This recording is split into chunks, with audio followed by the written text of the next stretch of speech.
Okay, so with so many classes having been held till date, I need not have to give any further introduction to the topics that are being or that will be covered under this particular subject.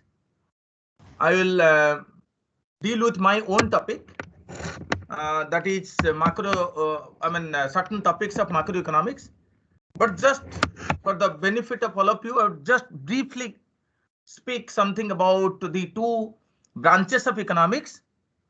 I think it might have been already told to you, but then just briefly, very briefly, I'll tell you the two branches, and then what would be my role here in this particular topic that I'm going to start. So broadly, we divide economics into two branches. One is called microeconomics, the other one is called macroeconomics. And what I am going to discuss from today onwards until this topic is over is macroeconomics. So what is the difference between micro and macro? When it comes to microeconomics, we look at or we study economic behavior of different entities, of different economic agents at a micro level, at an individual level. It could be a study of individual consumers, individual producers, or individual market. Like it's about a consumer attaining maximum utility. It's a producer attaining maximum profit. It could be about a market, how the market equilibrium is attained and so on. So these are all studied. When they are studied at the individual level, we study the economic behavior of the individual units. They become microeconomics. They become the topics of microeconomics. Whereas when you study economic behavior at the macro level, at the aggregate level, then they turn out to be the topics of macroeconomics. At the aggregate, we again study the consumption behavior, we study the production behavior, but then it's not about an individual consumer or a producer. It's about the entire, all the consumers. It's the total consumption of an economy we talk about. It is the total production of an economy, total supply of an economy we talk about, of output, and so on. Though there is, these two branches are there, micro and macro, which you study as two distinct branches of economics independent of each other. However, there is no such watertight compartment between the two. It is what is happening at the macro level could also get reflected at the micro level and vice versa. So it's not that they're completely different. It's only a way to look at it. It's the approach to studying economics. So, however, we cannot say that both are completely different, nor can we say both are same.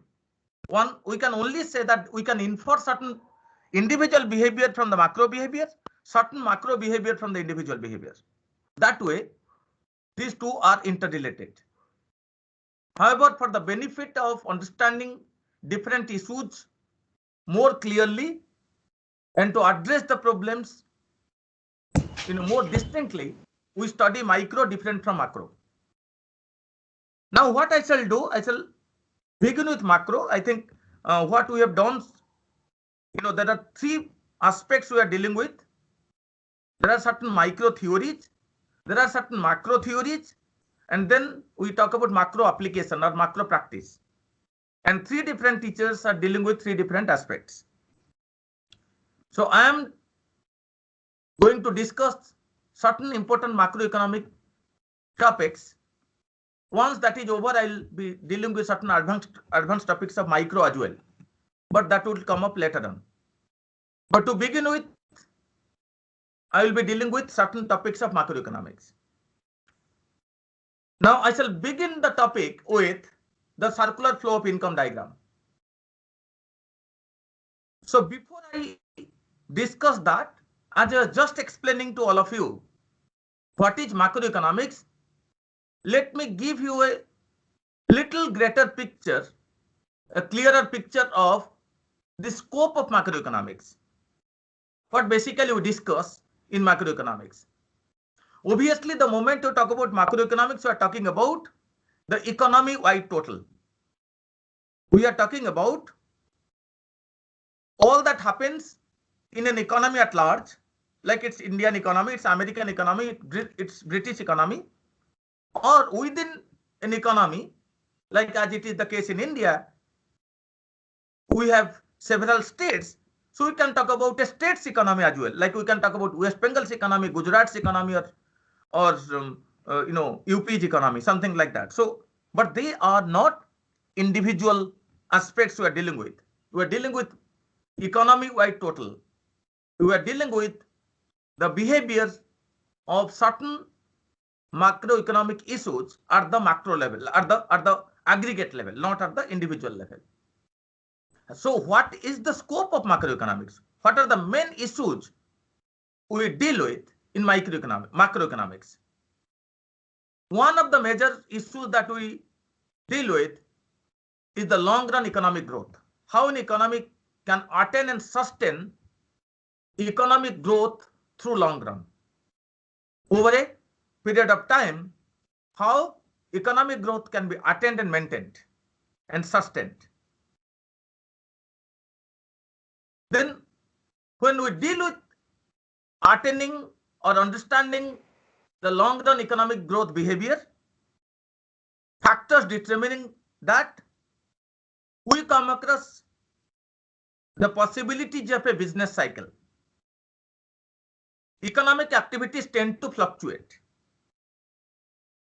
As a result of the fluctuation of the economic activities, there are primarily two possibilities an economy could encounter.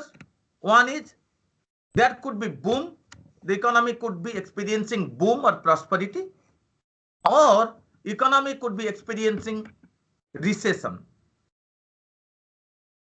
a slowdown. The GDP starts falling. So you might experience the rise in GDP, or you may experience a fall in GDP. So the business fluctuation turns out to be a very important topic of macroeconomics. How to address the issues related to business fluctuation also becomes a very important topic. As a corollary to these two, there are issues of employment and unemployment. How an economy provides employment to its resources, particularly labor. How the labor is employed. How we can create more employment opportunities in course of producing output. And in which phase of the business cycle we experience what kind of employment or what amount of employment or unemployment we attain, depending upon the business fluctuations. Does growth guarantee more employment? You might see situations of what is called jobless growth. An economy could be attaining growth, but job is not being created in the economy. Or you might be having growthless job. There is no growth happening, but there are job opportunities being created. So these are certain issues we talk about in economics, macroeconomics in particular. So these three, the long run economic growth, then the business fluctuation, and the issues of unemployment or employment, they constitute one basket. On the other side, we have, so you can say these three more or less are linked to something called business fluctuation or economic cycle or business cycle. On the other side, we might come across the issues of price instability. The general price level of an economy could be fluctuating. So that fluctuation may lead to either inflation in the economy or there is deflation in the economy. Sorry. So when there is a continuous rise in the average price level in an economy, we say there is inflation. Opposite leads to deflation. So that it becomes another important topic of discussion under macroeconomics. if an economy experiences inflation, why does it experience it? How can it be cured? How an economy can be free from inflation? Similarly, deflation, if there is deflation in the economy, so how can it be cured, and what are the causes of deflation? So that is all about price instability. Then finally comes the corrective measures, be it business cycle or price fluctuation or price instability. We need to come up with mechanisms to correct them. So that requires intervention by the government, formulation of policies. Two major policies you talk about at the government level, at the economy-wide total, two major policies, macroeconomic policies you talk about are fiscal policy, which is formulated by the government of the country in question, and the monetary policy, which is formulated by the apex bank of the country in question. Every country has an apex bank, the central bank. Like in our case, it is Reserve Bank of India. Every country has got an apex bank. So apex bank formulates monetary policy, government formulates fiscal policy, and then there are many other policies, be it the policies for the agriculture, be it policies for the industry, business policy, this and that. You know that we are now talking about three farm laws which have been passed recently in the parliament, and then we have been discussing about that. So these are also certain policies or laws the government keeps formulating. So in any country of the world, there are policies to address the macroeconomic issues. So broadly, we can say the scope of macroeconomics comprises these 5 different important aspects. So we shall be discussing them in some form or the other when we discuss the topics of the macroeconomics.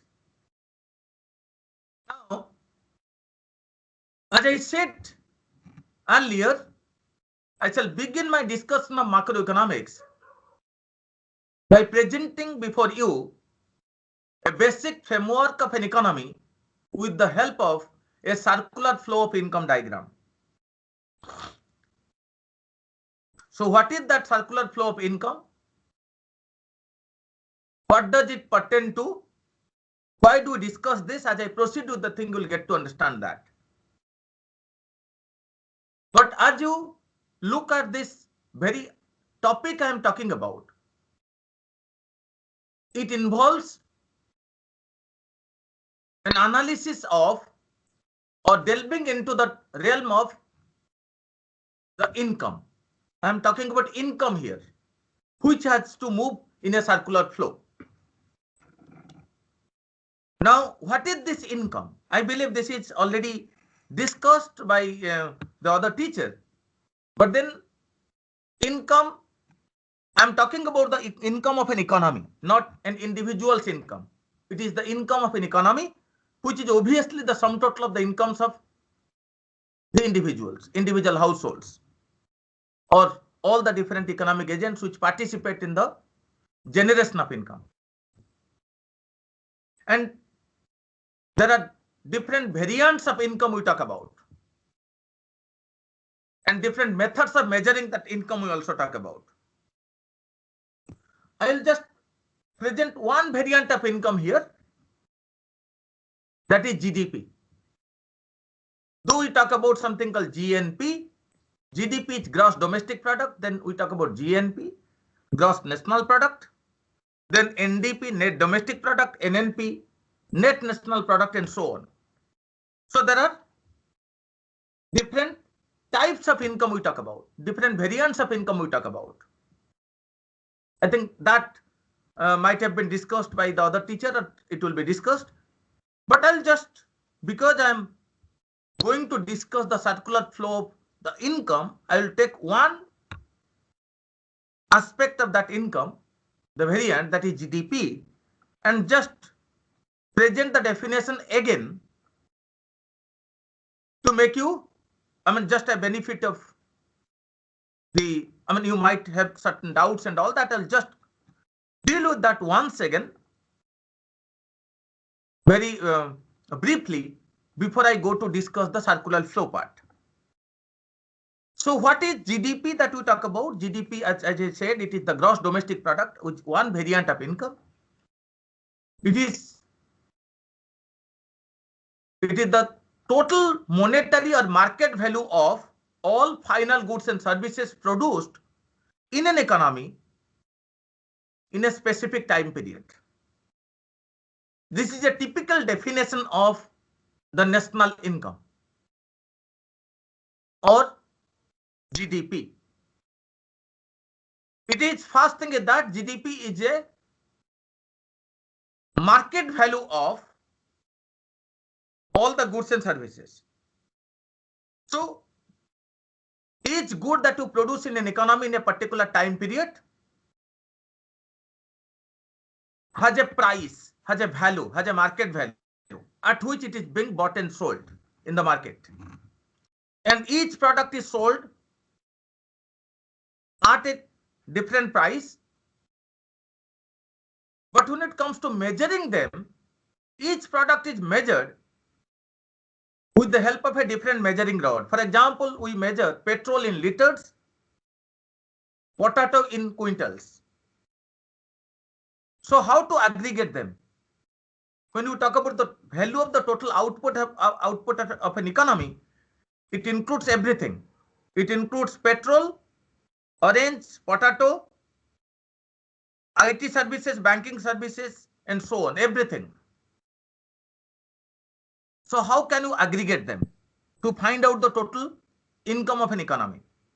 So it is better to assign a value, market value, the value at which, the price at which in that particular period the product is sold or bought and sold in the market.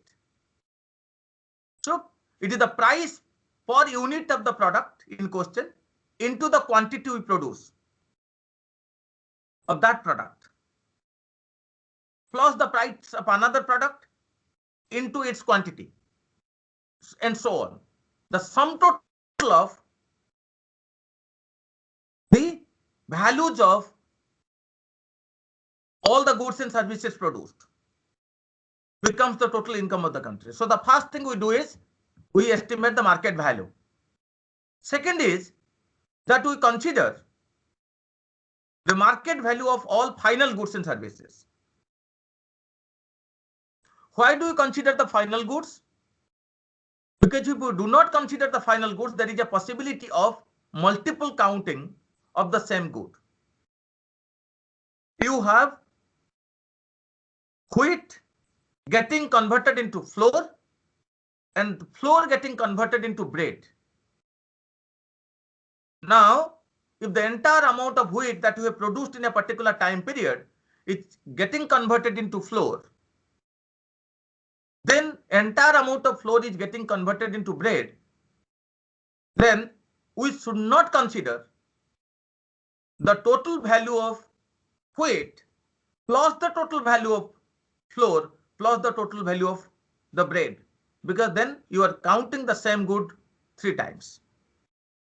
Either you go for a value addition or a value added method, only what is added as value in subsequent stages of processing the product we consider, or you consider the final good. So this is just to avoid the double counting or multiple counting. Second thing is we consider goods and services. When you talk about the total output of an economy in a particular time period, the total output comprises both goods and services. The total output doesn't comprise only goods. It comprises both goods and services. What is the difference between the two? When you use the term goods, different from the services, goods are basically material in nature. They are called material goods. Services are non-material goods. Material goods are those which are visible and tangible. Non-material goods are those which are neither visible nor tangible. That means something which you can see in your eyes and also you can touch to feel the presence of that particular good. That is called tangibility. I mean, tangibility of a good. But if neither the good is visible in, to your eyes, and nor is it tangible, then it is a non-material good called services.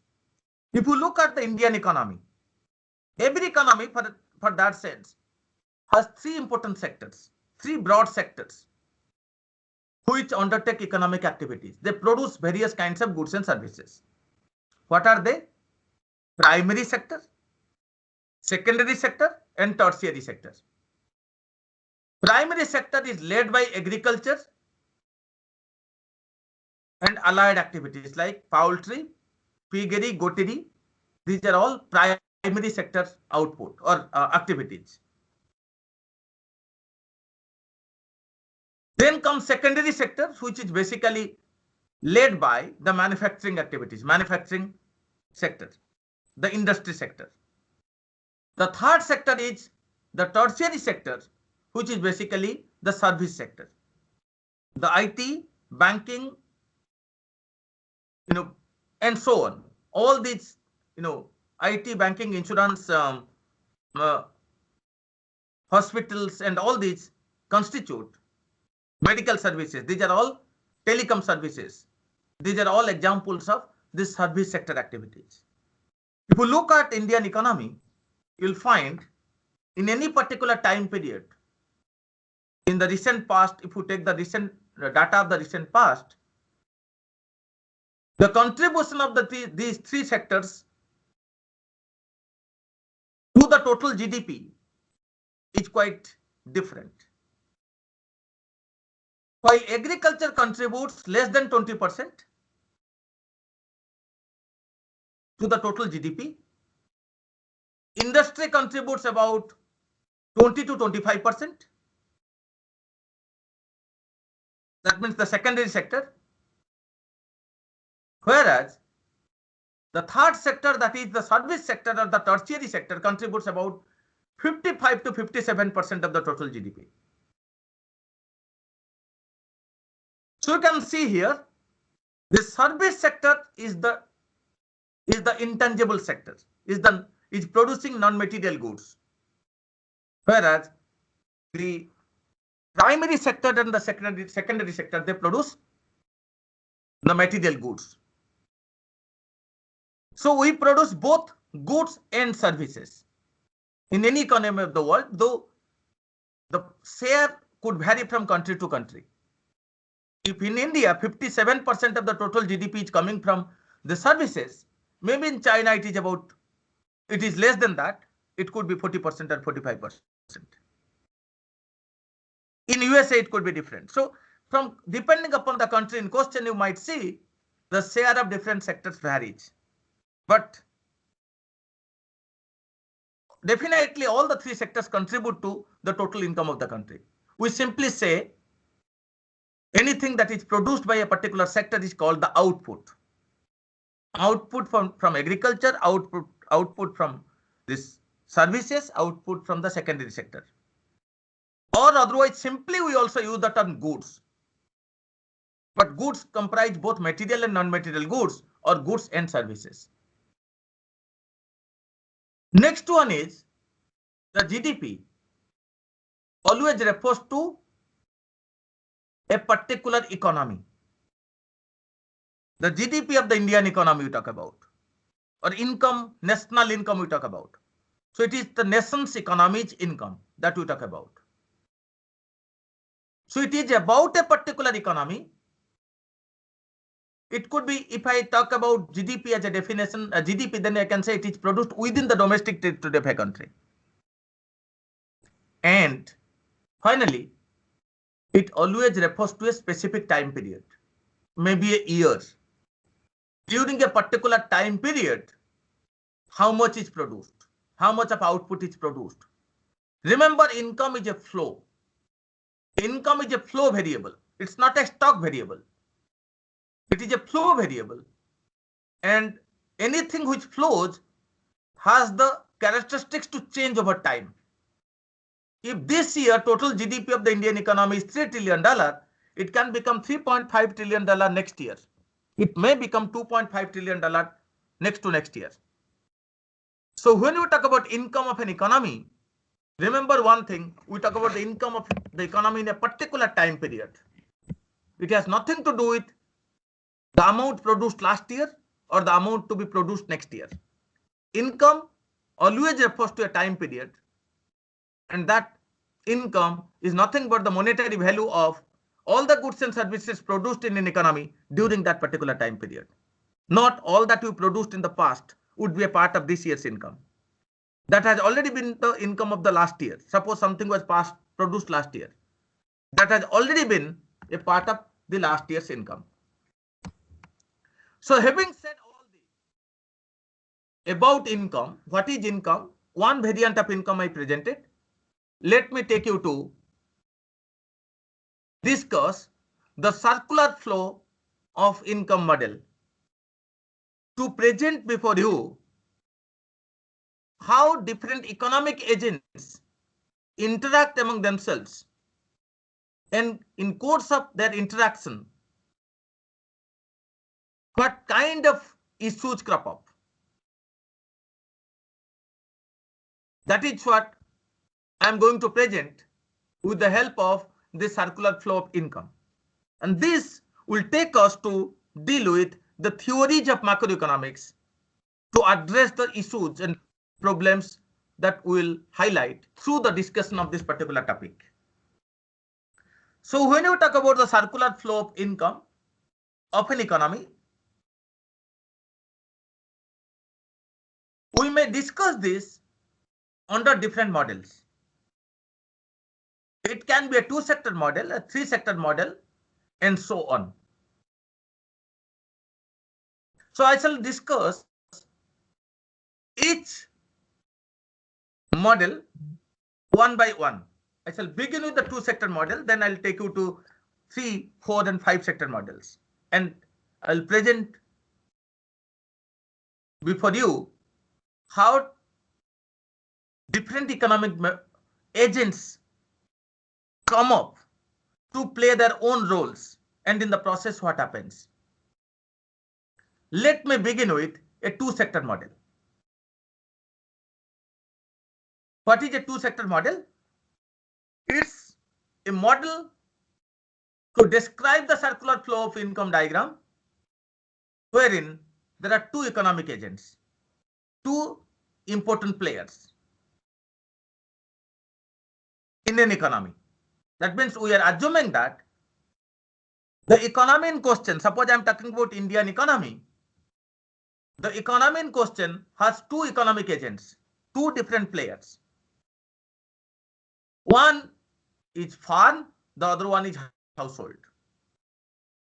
One is a producer, or one constitutes producers, another constitutes consumers. So any economy you talk about has these two important economic agents, these two important economic players, producers and consumers. Remember, we all are consumers. We all belong to our respective households, our families.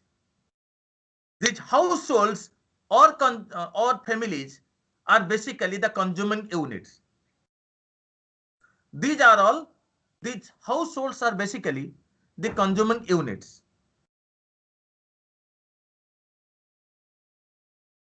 And we all belong to our respective households. So hence, we all are consumers. We consume something or the other every day. And when I say we consume something or the other every day, what do we consume? Basically, as consumers, we consume consumer goods. As consumers, we consume consumer goods. So what is the meaning of consumer goods? What is a consumer good? Can there be other kinds of goods? Broadly, goods are categorized into two: consumer goods and producers goods or capital goods.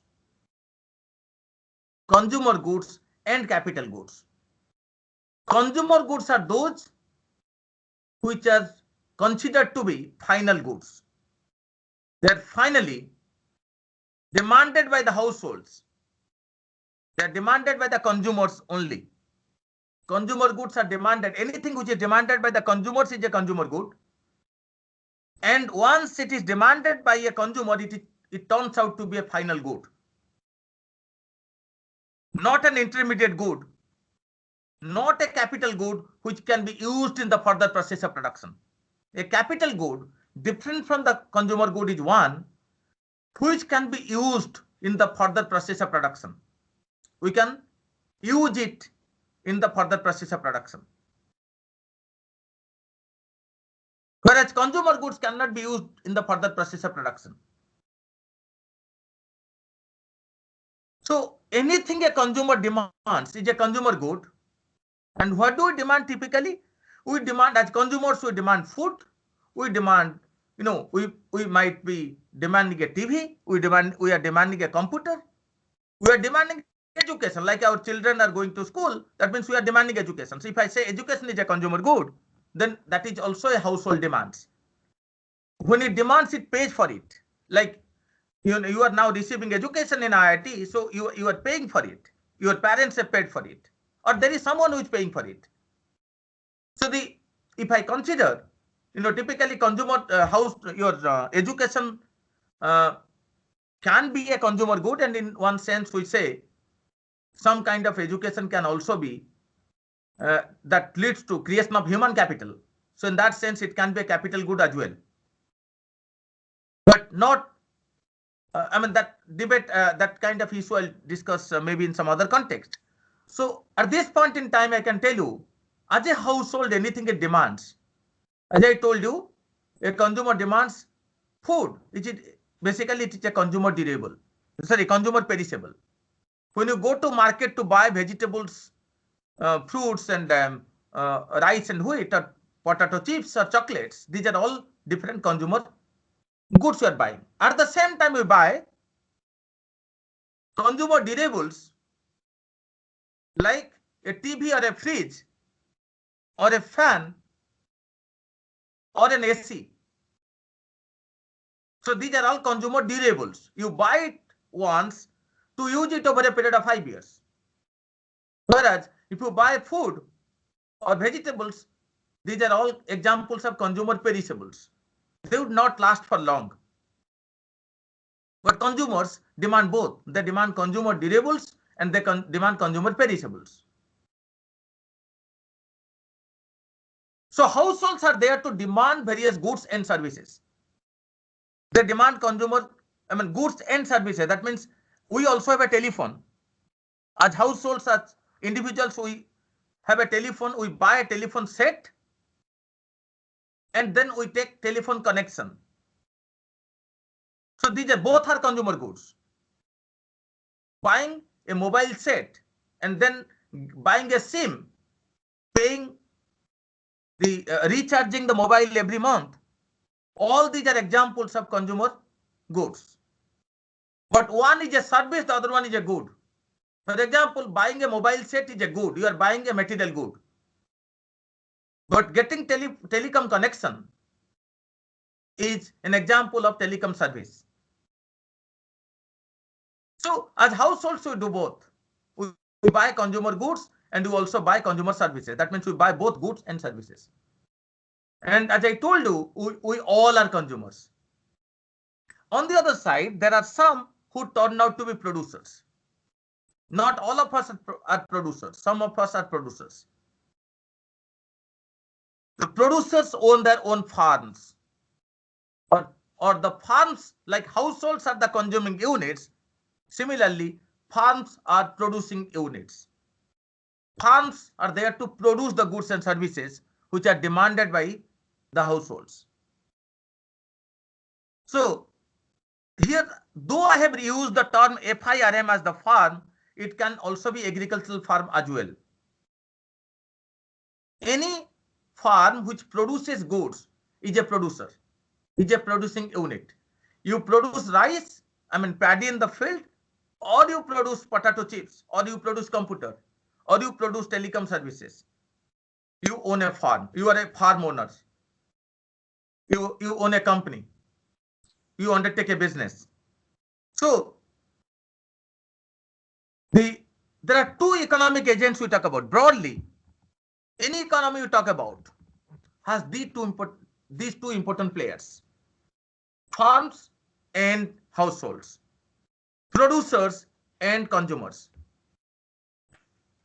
Producers are there to produce goods and services which are demanded by the consumers or by the households. Now, in course of their production and consumption, they interact between themselves or among themselves in such a way that we come across a circular flow diagram which explains the relationship between these two economic agents. And in the process, we establish or we talk about something called macroeconomic balance. At the aggregate level, does an economy attain macroeconomic balance or not? So, how the farms and households are interrelated? If I only talk about these are the two important players, how are they interrelated? What do they do? First, let me begin with the farms. Suppose it's about a particular time period. As you know that I am talking about income flow. Obviously, then I am referring to a particular time period. Let me say it's 2020 in a particular time period. So what happens during that particular time period? The farms or the producers, they produce various goods and services. Agriculture sector produces agricultural output. Industry sector produces industry output or industrial output. Service sector produces services. So in course of producing the goods and services, the farms require or demand 4 basic factors of production, without which it is not possible to produce the output. Anything we like to produce, we need 4 basic factors of production. What are they? Land, labor, capital, and entrepreneurship. Anything we like to produce, we need a piece of land. We need some space to undertake the business. The first thing that we need is a space to undertake the business. Then comes labor. We need some amount of labor. Labor can be categorized into 3. We can say there can be skilled labor requirement, there can be semi-skilled labor requirement, or there could be unskilled labor requirement. Depending upon the nature of the economic activity, we might require different kinds of labor: unskilled, semi-skilled, or skilled labor. Suppose it's a case of agricultural output we're producing, we may not be needing the semi-skilled and skilled workers. Maybe unskilled workers will do.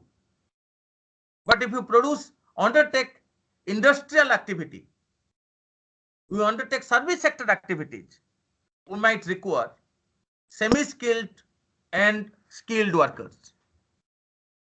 So the second factor of production which is required to produce anything is labor.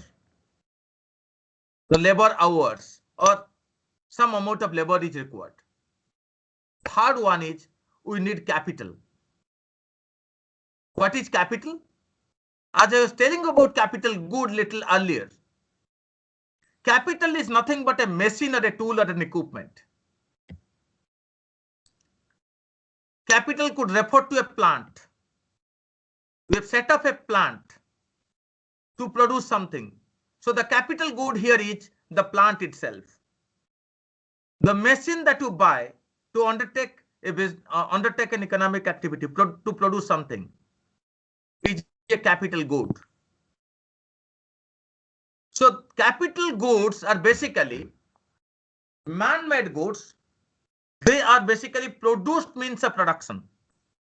They are produced by certain firms to be used in the further process of production. We produce a machine in a factory, and that same machine is used in course of further production.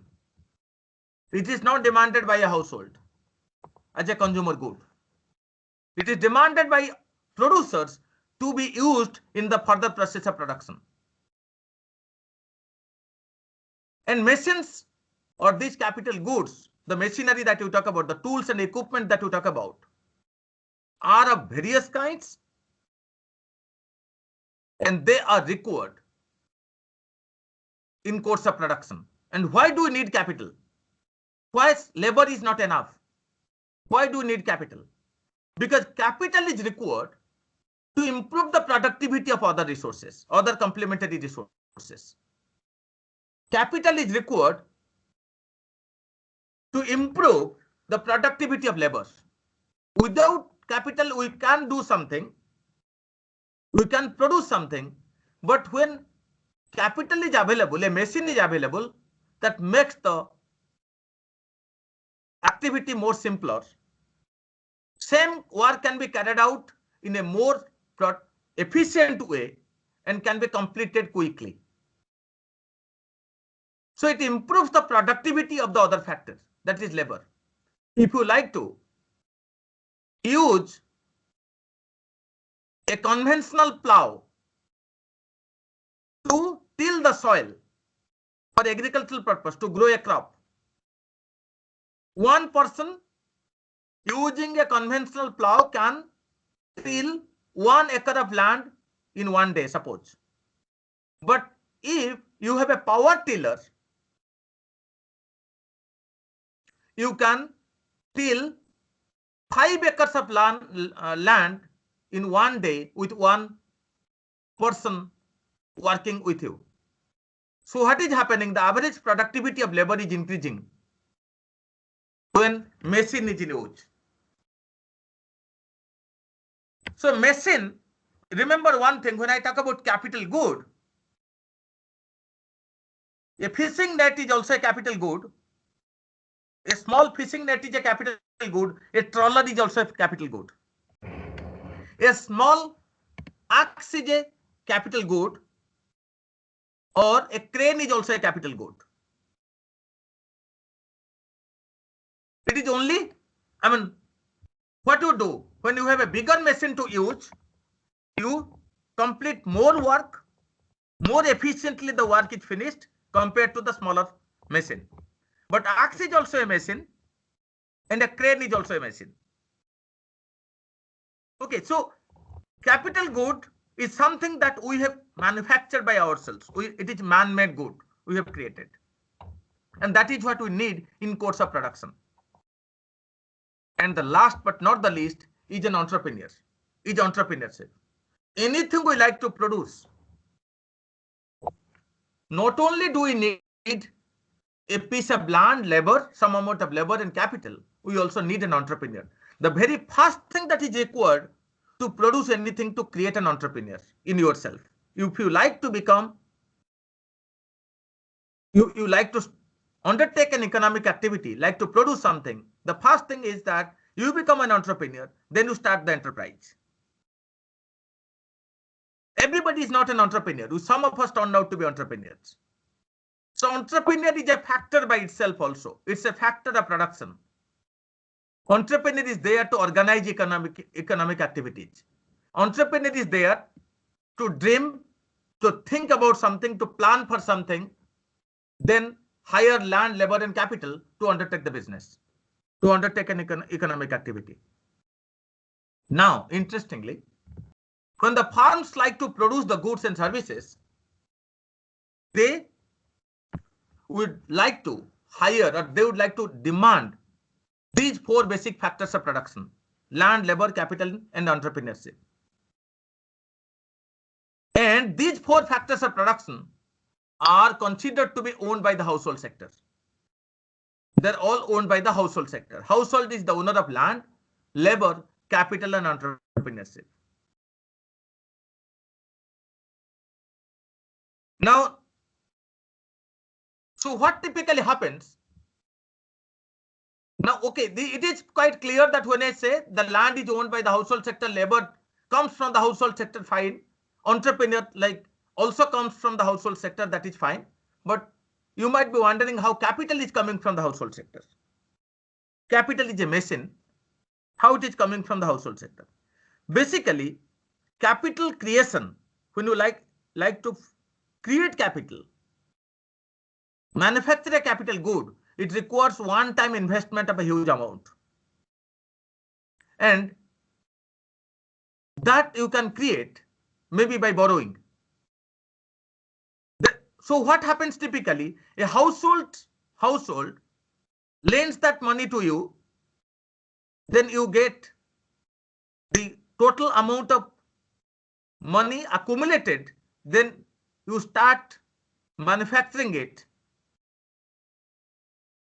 and you come up with a capital good. So any investment that is carried out, one-time investment to make, you need huge amount of capital. And here it is money capital I'm referring to. The money capital which leads to the creation of the physical capital. So when people save money, that saving turns out to be, the deposit that you make in a bank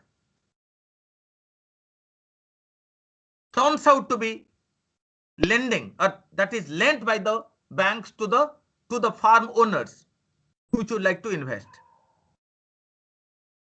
So that way, capital, in one way, I can tell you that one way, the capital is also owned by the household sector. Now, the farms like to produce goods and services. Household sectors own all the factors of production. What will then happen?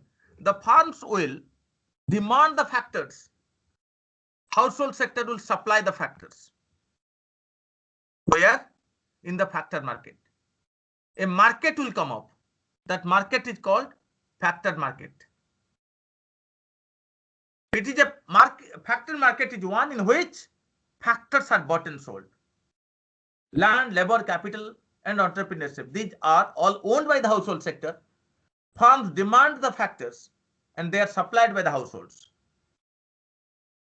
But when they are supplied, obviously this transaction, this buying and selling of the factor involves payments. The farms pay to the factor owners and the households earn. So what are the payments made? Landowner is paid rent. Labor owner is paid wages and salaries. Capital owner is paid interest. And the entrepreneur gets the residuary amount called profit. So there are four types of income the household sector earns: rent income, wage income, interest income, and profit income. What is income to the household sector is the cost of production to the farm sectors. Farms, in course of producing output, engage four factors of production. They demand land, labor, capital, and entrepreneurship. And then they pay factor prices in the form of rent, wage, interest, and profit to the factor owners. And factors being owned by the household sector, when farms pay the factor prices, they go to the household sector. And what is cost to the farm is the income to the household. And this is nothing but one way of presenting the income of an economy. I believe you might have been introduced to something called income method of measuring national income. The income method of measuring total income of an economy is nothing but the land income, labor income, capital income, and entrepreneur's income. Rent, wage, interest, and profit. And what is income in one sense is the cost in another sense. and cost includes the entrepreneur's return also, called that is profit. So each factor is paid. If we say land is paid something called rent, it is a cost, then why can't we say all that is paid to the entrepreneur is also a cost? That is profit. Though at a micro level, when you talk about an individual farm, we say the profit of an individual farm is nothing but the total revenue the farm gets minus the three costs. They are land cost, labor cost, and capital cost. But in the national income accounting sense, at the aggregate level, when you look at the total income of the economy, total income is land income, labor income, capital income, and entrepreneur's income, rent, wage, interest, and profit. And that these four incomes are same as four costs: rent, wage, interest, and profit. Now the households have earned income when the farms demanded the factors in course of producing output. What would be the next role? Farms have produced by engaging in the factors. How much of output they have produced? They produce the goods worth the amount of income households have generated for themselves, or they produce the goods worth equal to the cost of production: rent, wage, interest, and profit, because profit is already included. If profit is a part of the cost, then you can say the value of the output which is available to be sold in the goods market is same as the cost of production, is same as the income to the households. So farms have produced output, they would like to sell the output. Now, all that they would like to sell must be demanded by the household sector, because household sector is the owner of the income. Suppose, let's say, in course of the entire process, household sector has generated an income of 1,000 crore rupees, which is same as the value of the output in the goods market, that is 1,000 crore rupees. If entire household's income is spent in demanding the goods supplied by the farms in the goods market, the circle is complete. There is macroeconomic balance. What happens on the right side? The role is reversed compared to the left side. In the left side, in the factor market, farms buy the factors, households sell the factors. On the right side, in the goods market, farms sell the goods and households buy the goods. The role is reversed. But in course of this role reversal, the circle is complete. There is a macroeconomic balance. Okay, so this is the two-sector model. I'll talk about the three-sector, four-sector model and all that in the next class when I meet. Tomorrow when I meet, I'll discuss that. So this is what we can see as far as two economic agents are concerned: farms and consumers. I stop here now.